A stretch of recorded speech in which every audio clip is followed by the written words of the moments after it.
নমস্কার বন্ধুরা, অপুর সংসার চ্যানেলে আপনাদের সবাইকে স্বাগত জানাই।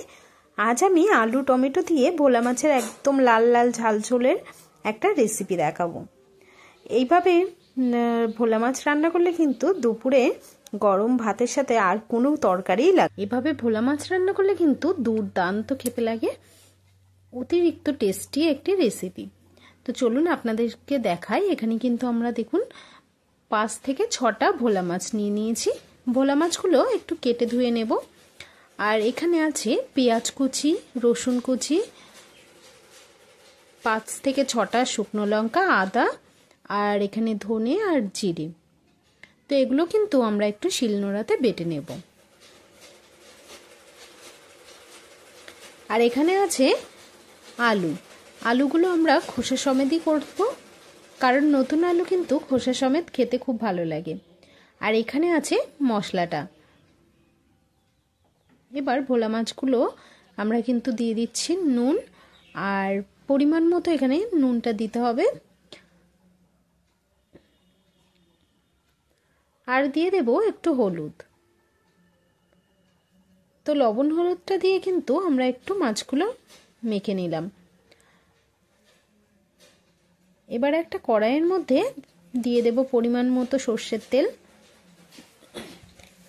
আর তেলের মধ্যেই দিয়ে দেব একটু হলুদ। তো হলুদটা দিলে কিন্তু মাছ একদম লেগে যাবে না। ভোলা মাছ রান্না করলে অনেক সময় কি হয়, তেলটা খুব ভালো গরম না হলে লেগে যায় আর ভেঙে যাওয়ার সম্ভাবনা থাকে। তো দেখুন তেলটা কালো হয়ে গেছে, তাতে কোনো অসুবিধা কিছু হবে না। মাছগুলো কিন্তু খুব সুন্দর ভাজা হয়ে যাবে দেখবেন। তো একে একে আমরা মাছগুলো কিন্তু ছেড়ে দিলাম তেলের মধ্যে।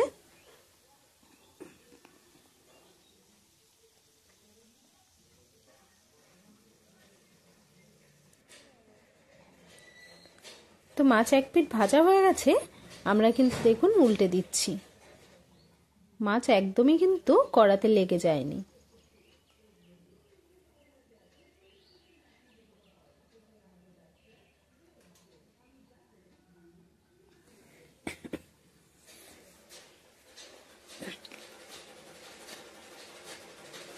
তো দেখুন মাছগুলো কিন্তু আমাদের এখানে ভাজা হয়ে গেছে।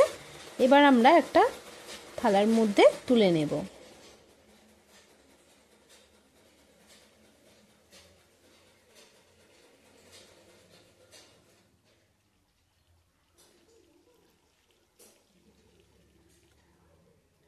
পরে আরও 3টে মাছ আমরা কিন্তু একইভাবে ভেজে তুলে নেব।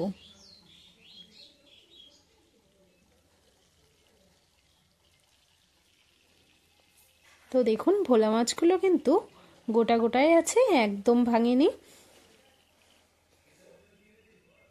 এবার মাছ ভাজার ওই তেলের মধ্যে দিয়ে দেব একটু জিরে ফোড়ন। আর আমি কিন্তু এখানে এক্সট্রা কোনো তেল দিইনি, যেটা মাছ ভেজেছি সেই তেলটাই কিন্তু এখানে ব্যবহার করব।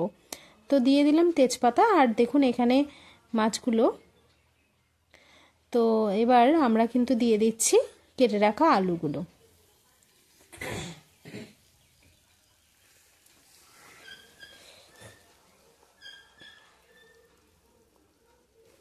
এবার আলুর মধ্যে দিয়ে দেব হলুদ আর পরিমাণ মতো একটু লবণ। তো লবণ হলুদটা দিয়ে আমরা কিন্তু আলুটা একটু ভেজে নেব।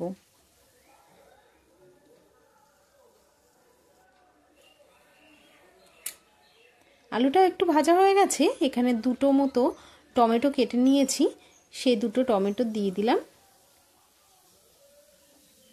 দিয়ে একটু এভাবে কিন্তু আমরা আলুর সাথে টমেটোটাকে ভালোভাবে ভেজে নেব।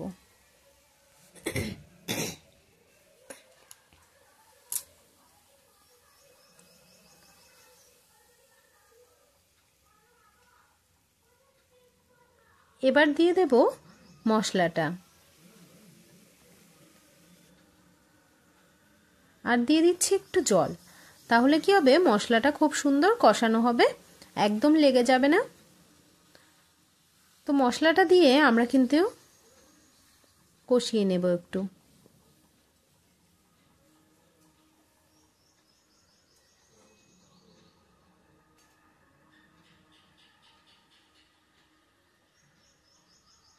আর এই মশলার মধ্যে একটু দিয়ে দিচ্ছি হলুদ আর একটু লবণ।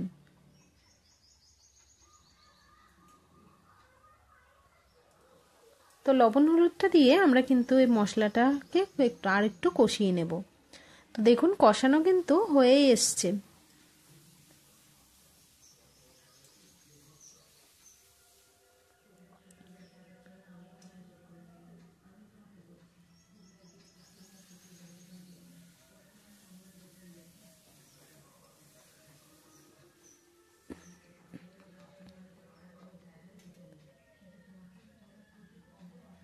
এবার দিয়ে দেব গরম জল।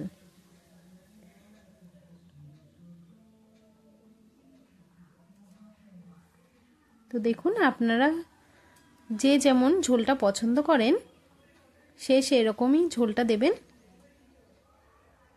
আর এখানে আমি কোনো কাঁচা লঙ্কা ইউজ করিনি, একদম পুরো শুকনো লঙ্কায় লাল লাল ঝাল ঝাল একটা তরকারি। তো দেখুন ঝোলটা কিন্তু ফুটে উঠেছে। একটু তরকারিটা আমরা নেড়ে নিলাম, তারপরে দিয়ে দিচ্ছি ভেজে রাখা ভোলা মাছগুলো।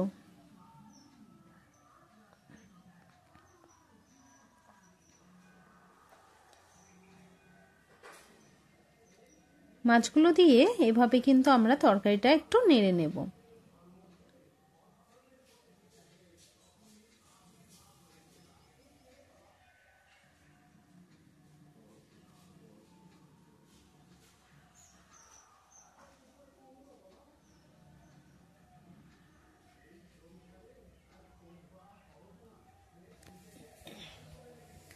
আর দেখুন এখানে কিন্তু আছে ধনেপাতা কুচি।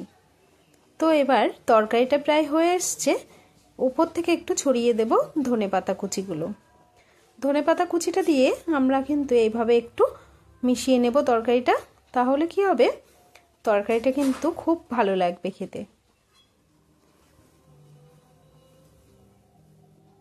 তো দেখুন কালারটাও কিন্তু খুব সুন্দর এসছে। আলু টমেটো দিয়ে ভোলা মাছের ঝোল কিন্তু এখানে একদম রেডি হয়ে গেছে। দুপুরে গরম ভাতের সাথে এরকম তরকারি যদি থাকে দুপুরটা কিন্তু জাস্ট জমে যাবে। তো আশা করি আপনাদের খুব ভালো লেগেছে রেসিপিটা। ভালো লাগলে লাইক কমেন্ট শেয়ার করে দেওয়ার অনুরোধ রইল। সবাই ভালো থাকবেন, সুস্থ